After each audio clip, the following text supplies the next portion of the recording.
बाद अब हम लोग नए रूल पे चलते हैं। अगला रूल क्या कहता है आपका, अगर इंडेफिनिट प्रोनाउन, आपका कौन सा प्रोनाउन, इंडेफिनिट प्रोनाउन किसी सेंटेंस का सब्जेक्ट रूप में आया हो, किसी सेंटेंस का सब्जेक्ट के रूप में आया हो, तो हम लोग पैसिव वॉइस बनाते समय उसको बाई के बाद नहीं लिखते, बाई करके उसको नहीं लिखते। आप कहेंगे सर ए इंडेफिनिट होता क्या है? इंडेफिनिट आपका दो वर्ड से मिलकर बना है, in plus definite, in plus definite, DEFINIT। इनका मतलब होता आ, डेफिनिट का मतलब क्या होता है? निश्चित। जो चीज आपका क्या हो, अनिश्चित हो, जिसके बारे में आपको कुछ पता ना हो, वही क्या होता है आपका इंडेफिनिट प्रोनाउन होता है। अगर ये शब्द कैसे आए हो, किसी सेंटेंस के सब्जेक्ट रूप में आए हो, तो पैसिव वॉइस में उनको बाई करके नहीं लिखा जाता। अरे सर वो सारे वर्ड कौन कौन से हैं, जरा उस पे हमको बता के दिखाइए। तो अब आप लोग को पता होगा, इवरी का नाम आप लोग सुने हैं, सुने हैं कि नहीं सुने हैं? एनी का नाम सुने हैं, सम का नाम सुने हैं, नो का नाम सुने हैं। ये चारों वर्ड आपको पता है। अगर आप ढेर सारा वर्ड याद करेंगे तो जल्दी याद नहीं होगा इंडेफिनिट प्रोनाउन। तो आपको क्या करना है, ये तीन चारों वर्ड आपको पता है, इससे क्या जोड़ देना है? थिंग जोड़ दीजिए, बडी जोड़ दीजिए, इससे क्या जोड़ दीजिए? वन जोड़ दीजिए। तो अब आपको करना क्या है, जैसे इवरी,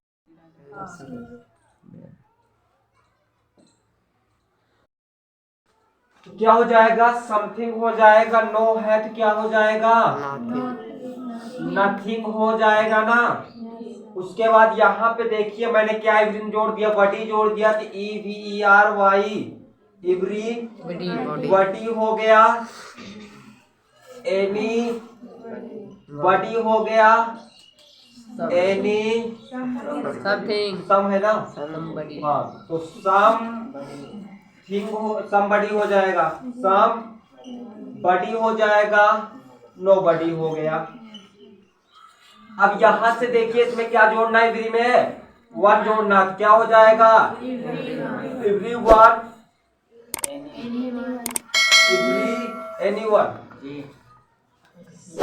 एनी वन, समवन,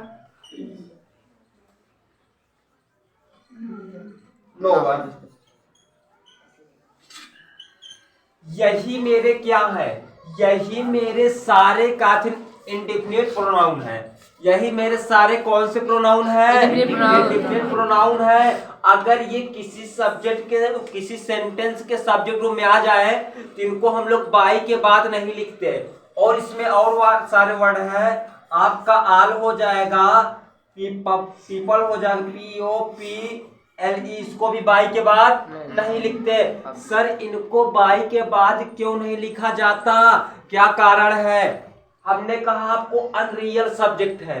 कैसा है? आपका वास्तविक सब्जेक्ट नहीं है, इसलिए हम इसको बाई के बाद नहीं लिखते। सर ऐसा क्यों होता है, क्यों नहीं लिखते? मान लीजिए आप क्या करिए, यहाँ से इलाहाबाद चले जाए एडमिशन करवाने। कहाँ चले जाइए? इलाहाबाद एडमिशन करवाने चले जाइए। आपके पापा बॉम्बे रह रहे हैं। आप पापा कहाँ रह रहे हैं? बॉम्बे।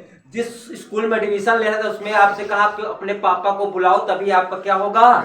एडमिशन होगा, अदरवाइज आपका एडमिशन नहीं होगा। तो अब आप क्या करोगे?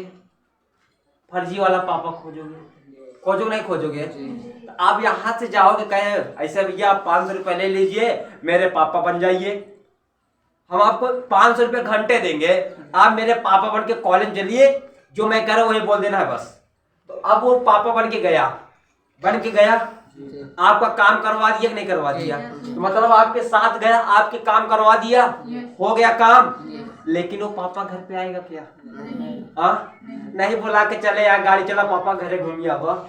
अब यहाँ लेकर मम्मी, ये मेरे नए वाले पापा, मम्मी बेलना उठाई, 2 बेलना पहले आपको, पापा को मार दिए, सर फूट गया। लाल बहादुर शास्त्री निकले, पापा दाबे दाबे भागे, करे कहाँ फंस गया। तो यही कारण है, वो फर्जी पापा कहाँ काम देगा? फर्जी जगह।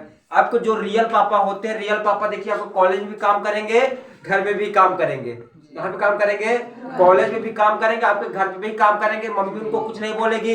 अगर लेकिन जो फर्जी वाला पापा है वो आपके सिर्फ बाहर ही काम करेंगे, घर पे कभी काम नहीं करेंगे पापा बनकर।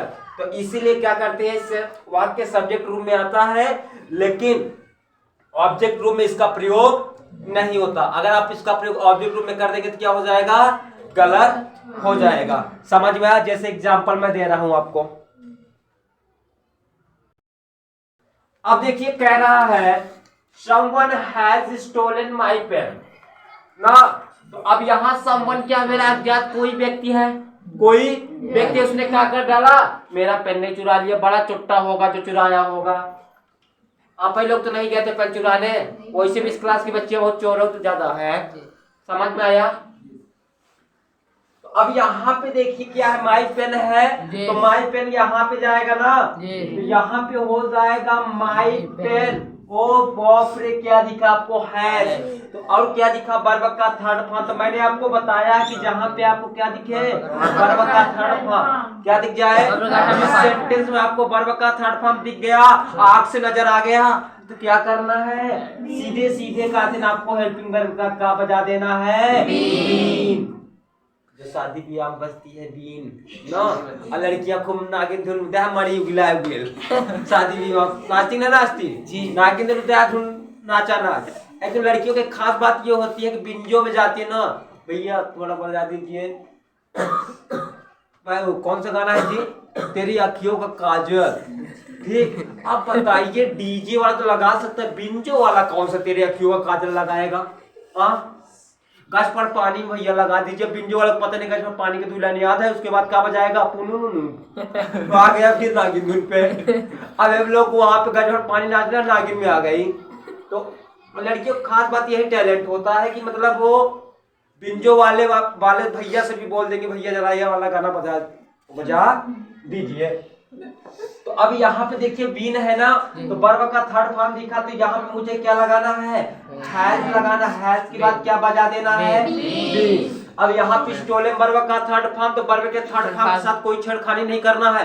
करना है? नहीं करना है ना। तो अब यहाँ क्या करना है? स्टोलन हो गया। अब बहुत से लड़के सोचेंगे सर बाई करके लिख दे का। हाँ लिख दीजिए। शाम गलत कर दिए। क्या हो गया? गलत, क्योंकि मेरा कौन सा फर्जी वाले पापा है। फर्जी वाले पापा घर पे कभी नहीं जाएंगे, ये तो घर चले आए हैं। अब घर आएंगे तो 100% है मार खाना इनको तय है। पापा बन के आएंगे तो क्या मतलब इनको मार खिलाने से अच्छा, इससे अच्छा कि इनको ले ही ना जाए। समझ में आया? तो अब देखिए यहाँ पे दूसरा sentence, people speak English all over the world, मतलब पूरे संसार में लोग क्या बोलते हैं? अंग्रेजी। अभी जो पीपल वर्ड है ना सर, पीपल वर्ड मेरा है क्या? आपको बताया गया some of the nouns look like singular but they are always used plural and text plural but, मतलब कुछ आप कैसे नाउन है जो हमेशा कैसे देखने में कैसे लगते हैं? सिंगुलर। देखने में कैसे लगते हैं? सिंगुलर, लेकिन हमेशा कैसे होते हैं? प्लूरल। और वर्ब भी कैसे लेते हैं? प्लूरल। जैसे कुछ लोग होते ऐसे लगता है कि इनकी शादी हो गई है, जैसे इससे लगता है कि इनकी शादी हो, जैसे आप शिव कुमार सर को ले लीजिए, ऐसे लगता है शिव कुमार सर की क्या हो गई है? शादी, लेकिन अभी उनकी शादी नहीं हुई है। हुई है तो उनकी शादी नहीं है। देखने में कैसे लग रहे हैं? प्लूरल, लेकिन वो प्लूरल नहीं है। अब कुछ लड़कों को देख लीजिए कि ऐसा लगता है, जो इनके गांव में संदीप है लालपुर, उसको देख लीजिए तो ऐसा लगता नहीं कि उसकी शादी हुई है। देखने में कैसा लग रहा है? सिंगुलर लग रहा है, लेकिन उसकी क्या हो गई है? शादी हो गई है। तो अब बताइए क्या है? देखने तो लग रहा है सिंगुलर, लेकिन है कैसा? प्लूरल। इसलिए यहाँ पे क्या आया? स्पीक आया। तो अब आपको करना क्या है कि हमको वर्ब पकड़ना है। मेरा ये वर्ब है, ये क्या हो गया?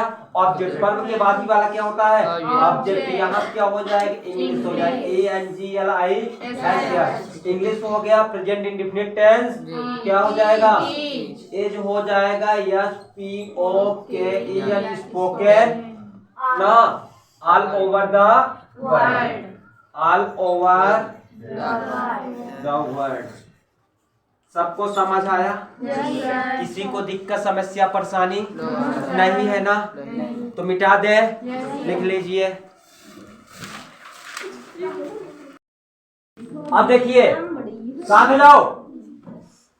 अब देखिए, यदि सेल्फ प्रोनाउन, कौन सा प्रोनाउन? सेल्फ प्रोनाउन किसी सेंटेंस के ऑब्जेक्ट के रूप में आया हो, किसी सेंटेंस कहाँ किसके रूप में आया हो? ऑब्जेक्ट के रूप में आया हो, तो पैसिव वॉइस बनाते समय हम लोग उसको सब्जेक्ट कभी नहीं बनाएंगे। समझ में आया? अब सर ये सेल्फ प्रोनाउन क्या होता है? बड़ी समस्या। सेल्फ प्रोनाउन सर हम किसको बोलते हैं सर? ये होता कैसे सर? ये कैसे दिखेगा सेल्फ प्रोनाउन? सेल्फ प्रोनाउन आप लोग जानते हैं, रिफ्लेक्सिव प्रोनाउन का नाम सुने हैं? रिफ्लेक्सिव प्रोनाउन को ही